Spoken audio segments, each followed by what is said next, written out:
आज की जो हमारी क्लास होगी वो होगी थोड़ी सी डिफरेंट। इसमें क्या होता है कि हम यहाँ पे डिफरेंट तरह के टूल्स यूज़ करते हैं। अच्छा, मैं विंडो की डिफ़ॉल्ट स्टेटस पे आता हूँ। जब आप इंस्टॉल करेंगे ना, आपके पास विंडो कुछ ऐसी दिख रही होगी। डिज़ाइन मोड में आओगे तो आपको डिज़ाइन मोड ऐसा दिख रहा होगा। अब कैसे काम करें, तो यहाँ टूल बार इंसर्ट के नाम से यहाँ दिया हुआ है। आप इस टूल बार को यहाँ से क्लिक कर करके यूज़ कर सकते हैं। बेहतर तरीका इसको यहाँ से बाहर निकालें, इसको पकड़ के यहाँ अटैच कर दें, अटैच हो जाएगा। इसी तरह विंडो में आइए, प्रॉपर्टी यहाँ पे दी हुई है, प्रॉपर्टी सेलेक्ट करेंगे और इसको नीचे अटैच कर देंगे। प्रॉपर्टी यहाँ लग गई, टूल बार यहाँ लग गया, डाटा सारा आ गया, क्लास सेव कर ली। अब मैं पेज प्रॉपर्टी को यहाँ से भी एक्सेस कर सकता हूँ, या फाइल में जाके पेज प्रॉपर्टी पे क्लिक करूँगा तो भी मैं यहाँ पे जा सकता हूँ। बैकग्राउंड कलर देना है तो मैं यहाँ पे बैकग्राउंड कलर ऐसे ऐड कर सकता हूँ, ठीक है। किसी कलर को चेंज करना है, चेंज भी किया जा सकता है। पेज प्रॉपर्टी में दोबारा जाएँ और यहाँ से आप चेंज कर दें।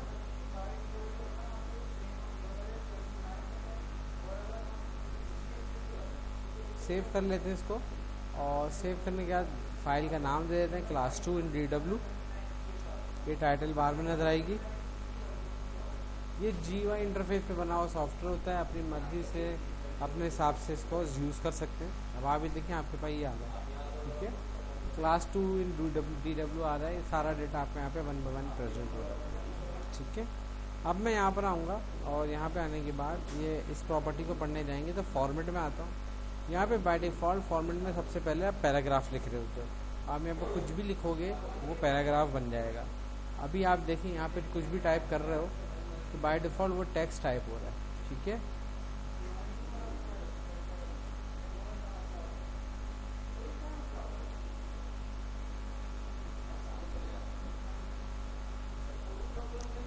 जैसे ही मैं इंटर का बटन दबाऊंगा, यहाँ पैराग्राफ का टैग आ जाएगा। आ गया पैराग्राफ का टैग, नीचे भी एक पैराग्राफ एक्सटर्नल इंटर हो गया। अब अगर मुझे यहाँ पे कोई चीज़ ऐड करनी है, हेडिंग बनानी है, तो मैं यहाँ पे क्लिक करूँगा, ये हेडिंग 1 आ गया। और मैं यहाँ पे क्लिक करके लिख सकता हूँ इंट्रोडक्शन, ठीक है। इंट्रोडक्शन लिया, इसके बाद मैं यहाँ पे एंड पे इंटर करूँगा। यहाँ पे सिंपल टेक्स्ट लिखने की जगह आ गई, ठीक है भाई। और फिर मैं एंटर करूँगा तो फिर मेरे पास ये इस तरह से डाटा आ जाएगा। अब आपने अगर किसी चीज़ को हेडिंग बनाना है, आप सेलेक्ट कर सकते हो और आप यहाँ से इसको ले सकते हो। हेडिंग हो गया, एक तो यहाँ से हेडिंग आ गई, ठीक है। अगर मुझे किसी चीज़ की हेडिंग चेंज करनी है तो यहाँ पे भी टूल बार में HTML के ऑप्शन में यहाँ पे हेडिंग दी हुई होती है। मैं उसको कोई भी हेडिंग में कन्वर्ट कर सकता हूँ, 1 2 3 4। अगर किसी और चीज़ को हेडिंग बनाना है तो आप इंसर्ट मेन्यू में भी जाके यहाँ पे हेडिंग का ऑप्शन दिया हुआ है, और यहाँ कौन सी हेडिंग बनानी है आप वो भी लिख सकते हो। यानी कई तरीके हैं जिनसे इन काम को अंजाम दिया जा सकता है। तो ये काम आप कर सकते हो ना, आसानी से हो जाएगा। मुश्किल तो लगनी की इसमें है। हाँ, आपके पास नहीं खुलता होगा। आपके पास क्यों नहीं खुलता मैं बताता हूँ। देखो, इसमें फाइल मेन्यू में हम आते हैं और उसके बाद जाते हैं एडिट मेन्यू में। यहाँ प्रेफरेंसेस है। प्रेफरेंसेस, या अगर नया लोगे तो यहाँ पे एक ऑप्शन आता है रियल टाइम प्रीव्यू।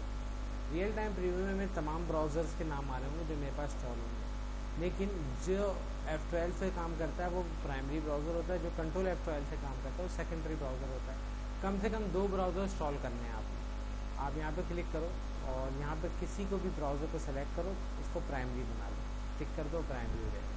इसके अलावा अगर आपका ब्राउज़र क्रोम इंस्टॉल है लेकिन यहाँ नज़र नहीं आ रहा, तो आप यहाँ पे एडिट के बटन पे क्लिक करोगे और यहाँ पे जाके आपने सबसे पहले आपने क्या किया, C ड्राइव में गए, प्रोग्राम फाइल में गए, और यहाँ पर गूगल का फोल्डर उसमें गए, क्रोम का फोल्डर उसमें गए, एप्लीकेशन में ये भी आपने इसको सेलेक्ट कर लेना है। अभी आपके पास यहाँ पर आ जाएगी, और फिर आपने इसको प्राइमरी ब्राउज़र टिक कर देना है तो आपके पास क्रोम चलना शुरू हो जाएगा। तो कई तरीके हैं जिसपे काम कर सकते हैं और हम इसको अप्लाई कर सकते हैं। लेकिन एक चीज़ याद रखें, सबसे इम्पॉर्टेंट चीज़ क्या है, ड्रीमवर्क्स साइट बनाना। हमने सबसे पहले काम क्या किया था, मैं रिपीट कर रहा हूँ। मैंने सबसे पहले यहाँ पे एक DW का फोल्डर बनाया, उसके अंदर एक इमेजेस और वीडियो कॉपी कर लिया। फिर मैंने क्या किया, साइड मेन्यू पे क्लिक किया, न्यू साइट पे क्लिक किया, यहाँ पे नाम दिया और यहाँ से उसका फ़ोल्डर सेलेक्ट कर। ये आपका फ़ोल्डर सेलेक्ट करके जैसे ही सेव किया, जिस नाम से सेव किया वो यहाँ पे फाइल में इस नाम से आ रहा है। अब जब मुझे आपका फ़ोल्डर पे काम करना होगा, आपके फाइल पे काम करना होगा, तो यहाँ से मैं आपकी फ़ाइल सेलेक्ट कर लूँगा। अभी किसी और का डाटा सेलेक्ट करना है तो वहाँ से उसका सेलेक्ट कर, देखें इसके अलग आ गया। इसमें क्लिक करूँगा तो इसका डाटा अलग है। हर बंदे का अलग काम है, अलग अलग जगहों पे, तो इसको सबको ऐसे चलता है। अब हम यहाँ पर आएंगे इस जगह और बहुत ही आसान सा काम करेंगे। पेज प्रॉपर्टी पे क्लिक करेंगे,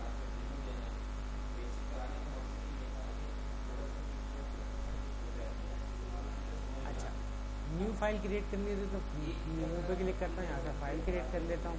वो अच्छा न्यू पे जब क्लिक करूँगा तो मेरे पास यहाँ पे तमाम लैंग्वेजेस शो हो रही हैं। स्टार्टर टेम्पलेट कुछ बने बनाए टेम्पलेट होते हैं, आप इनको भी यूज़ कर सकते हो, ठीक है। डिफरेंट टेम्पलेट हैं, आपके लिए आसान है कि आप इसको यूज़ करना चाहो कर सकते हो, ठीक है। उसके बाद ड्रीमवीवर साइट पे जाओगे तो किसी साइट में जाके काम करना है तो आप उसको भी सिलेक्ट कर सकते हो। ओपन फाइल में आपकी इस ड्रीमवीवर साइट में जो फाइल है आप उसको ओपन कर सकते हो। जैसे मैंने इसको सिलेक्ट किया, ओपन किया, वो फाइल खुल जाएगी, खुल गई, बंद कर दी। फिर उसके बाद मैं अगर यहाँ बात करता हूँ सेव फाइल, क्लोज फाइल, एक फ़ाइल बंद होगी और जैसे जैसे फाइलें खुलेंगी यहाँ टैब में खुलती चली जाती है, जैसे कि ये देखिए। अब मैं अगर सारी फाइलों को एक साथ सेव करना चाहता हूँ तो save all, save as copy बनाने के लिए यूज़ होता है। इसी की एज इट इज़ कॉपी बनानी है तो सेव एज कर लें, और टेम्पलेट में सेव करना है तो टेम्पलेट बना लो। रिवर्ट करना है तो ये आपकी जितनी भी चेंजेस है ख़त्म हो जाएंगी, हो गई। तो आप रिवर्ट करना चाहो तो कर सकते हो।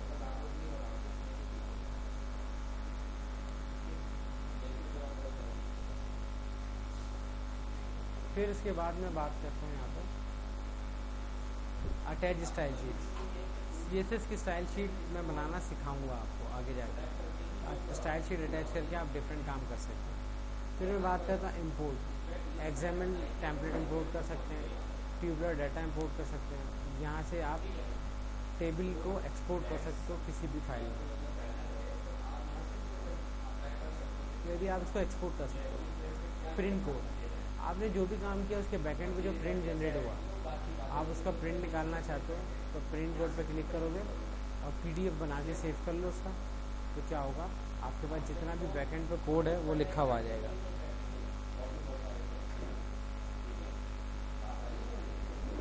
आपके फोल्डर में यहाँ पे देखिए पीडीएफ का फाइल बन गई और जितना भी कोड था आपका सबका सब कोड यहाँ पे लिखा हुआ नज़र आ रहा है, जो कोड आपने सेलेक्ट किया था।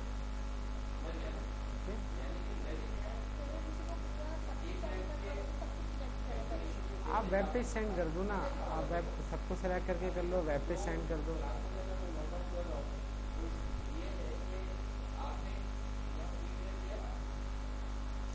अब मैं यहाँ पे क्या करता हूँ, अब है real time preview. Real time preview क्या होता है, जब मैं काम कर रहा हूँ और जैसे जैसे मैं काम करते जाऊँगा सेव करता जाऊँगा, ये खुद ब खुद रिफ्रेश होता जाएगा। ये एक आईपी पे चल रहा है, सर्वर की आईपी पे।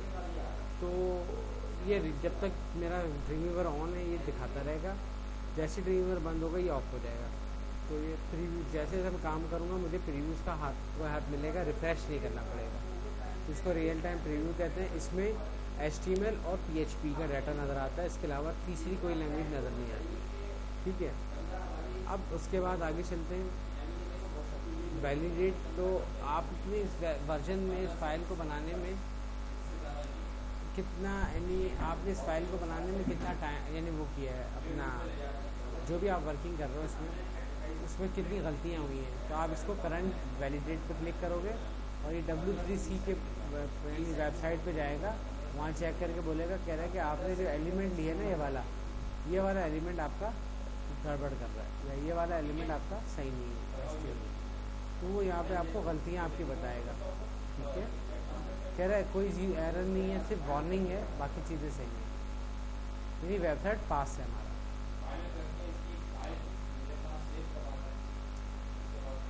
फिर मैं वापस इधर आता हूँ डिज़ाइन में। ये पेज क्यों बना रहा हूँ उसके बारे में कुछ लिखना है तो यहाँ पे मैं डिज़ाइन मोड में लिख सकता हूँ। इसके अलावा पेज प्रॉपर्टी मैंने पिछली क्लास में पढ़ाई थी आपको कि भाई फ़ॉन्ट कैसे चेंज करना है, बोल्ड करना है, इटैलिक करना है, उसके बाद जो साइज़ बढ़ाना है, टेक्स्ट का कलर बदलना है, बैकग्राउंड का कलर बदलना है, इमेज रिपीट वगैरह, ये सब चीज़ें मैं लास्ट क्लास में बता चुका हूँ। उसके बाद अगर मैं आज बात करता हूँ नेक्स्ट पे, अब हम आते हैं अगला एडिट मेन्यू में अंडू रीडू। किसी चीज़ को अंडू करना है, किसी चीज़ को रीडू करना है, आप यहाँ से अंडू रीडू कर सकते हैं। कॉपी करके पेस्ट करना है तो आप यहाँ से किसी चीज़ को कॉपी करके पेस्ट कर सकते हो। अच्छा, सेलेक्ट ऑल करना है तो आपका सारा डेटा सेलेक्ट हो जाएगा, ठीक है। और अगर आप पेरेंट टैग को बात करते हैं, देखें ये टैग बॉडी है, बॉडी के अंदर पैराग्राफ है, इस पैराग्राफ के अंदर कोई और टैग है, तो यहाँ पे पेरेंट टैग ये है अपना बॉडी सेलेक्ट हो गया। पैराग्राफ चाइल्ड टैग है, मैं पैराग्राफ पे क्लिक करूँगा तो चाइल्ड टैग, यानी मैं किसी के पेरेंट और चाइल्ड टैग को यहाँ से सिलेक्ट कर सकता हूँ। गो टू लाइन के लिए आपको कोड व्यू में जाना पड़ता है। आप यहाँ पे क्लिक करोगे लाइन पे, तो आप यहाँ पे, मैंने कहा लाइन नंबर 10 पे जाना है मुझे, तो ये मुझे लाइन नंबर 10 पे ले जाएगा। लाइन नंबर 10 पे आ गया मैं, ठीक है। इसके अलावा मैं यहाँ पे show hint, code hint show करता है हमेशा। मैंने कंट्रोल और स्पेस का बटन दबाना है यहाँ पे, जैसे कुछ भी लिखूँगा, मैंने यहाँ पे लिखा और कंट्रोल स्पेस दबाया तो ये देखेंगे मेरे पास लिस्ट आ गई। मैंने कहा HT, देखें HT आ गया, H लिखूँगा हेडिंग आ जाएगा। तो डिफरेंट तरह के टैग यहाँ पे शो होंगे अपनी ज़रूरत के हिसाब से। फिर अगर हम बात करते हैं यहाँ पे आपका कोड क्लॉप्स पे, तो आप कोड को क्लॉप कर सकते हो। क्लॉप्स मीन्स क्या है, आपने यहाँ से यहाँ तक सेलेक्ट किया और ये इस एरो पे क्लिक किया, ये मिनिमाइज़ हो गया, और जब आप क्लिक करेंगे तो ये एक्सपेंड भी नहीं हो रहा जब तक आप इस बटन को क्लिक ना करें। तो ये कोड को क्लॉप्स कर रहा है, ठीक है। वापस इधर आऊँगा और नहीं, कोड व्यू में ना, कोड व्यू में तो आप कुछ भी नहीं कर सकते ना, आपने तो सारा डिज़ाइन व्यू पे कर रहे हो काम, तो कोड आपका मिनिमाइज़ करके आपको दिखाया था। कभी कभी ऐसा होता है कि कोड एक लंबी लाइन में लिखा हुआ है, तो आपने उसको शुरू की कुछ हिस्सा सेलेक्ट किया, जैसे मैं आपको दिखाता हूँ। फर्ज करें ये एक लंबी सी लाइन लिखी, मैंने इतना हिस्सा सेलेक्ट किया, यहाँ से सेलेक्ट किया इतना हिस्सा, और इसको मैं मिनिमाइज़ कर दूँगा तो इतना हिस्सा गायब हो गया। अच्छा, आपको फ़र्क लग नहीं रहा होगा, हाँ, ताकि ज़्यादा से ज़्यादा जगह मेरे पास यूटिलाइज हो सके, मैं चीज़ों को समझ के कर सकता हूँ। असल चीज़ यही है कि किस तरह से मैनेज करना होता है।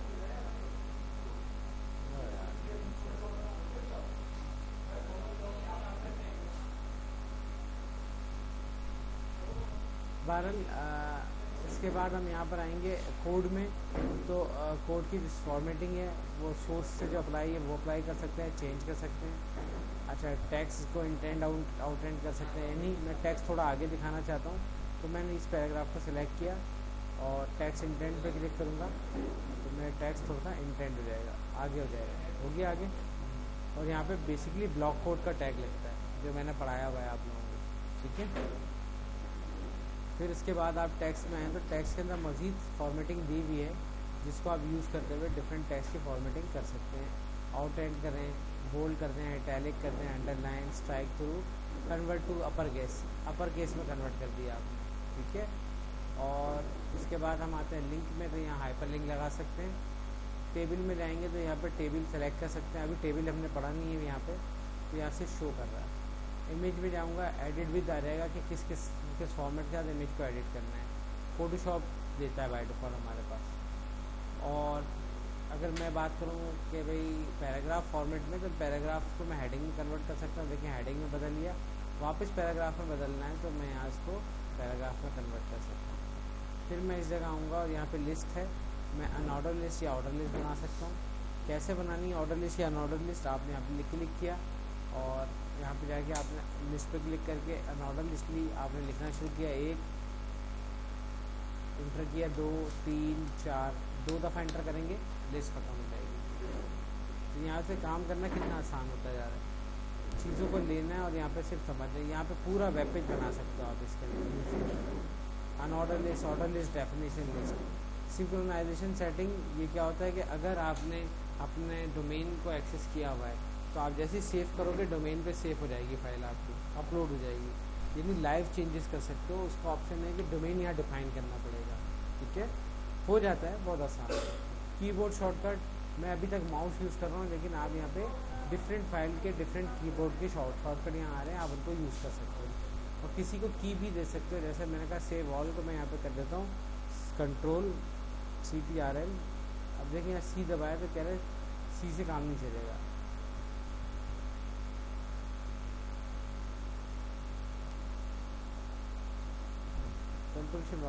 ये भी किसी चीज़ में दी हुई है बारह। तो आप यहाँ पे डिफरेंट शॉर्टकट कीज़ डिफाइन कर सकते हैं। और अगर मैं बात करता हूँ प्रेफरेंसेस की, प्रेफरेंसेस इसकी सेटिंग होती हैं। सबसे पहले जब आप ऑन करते हो तो एक स्क्रीन नज़र आती है, इसको स्टार्ट स्क्रीन कहते हैं। अगर मैं इसको टिक हटा दूंगा तो स्टार्ट स्क्रीन शो नहीं होगी। री ओपन डॉक्यूमेंट ऑन स्टार्टअप, जो लास्ट डॉक्यूमेंट आप काम कर रहे थे आपने बंद कर दिया, जब भी आप ड्रीमवीवर को खोलेंगे वो डॉक्यूमेंट ओपन हुआ मिलेगा। तो आप इसको री ओपन वाले ऑप्शन पे टिक कर सकते हैं, नहीं चाहें तो क्लोज कर सकते हैं। Warn when open read only file, वो फाइलें जो रीड ओनली होती हैं इंटरनेट पे, या ऐसी फाइल जो सिर्फ आपको रीड ओनली एक्सेस मिल रहा है, आपको वो वॉर्न करेगा, एक पट्टी ऊपर आ जाएगी ये रीड ओनली फाइल। तो यहाँ पे बहुत सारे ऐसे जनरल ऑप्शंस हैं जो आपके काम आएंगे। अब मैं नमाज का ब्रेक ले रहा हूँ, ठीक है।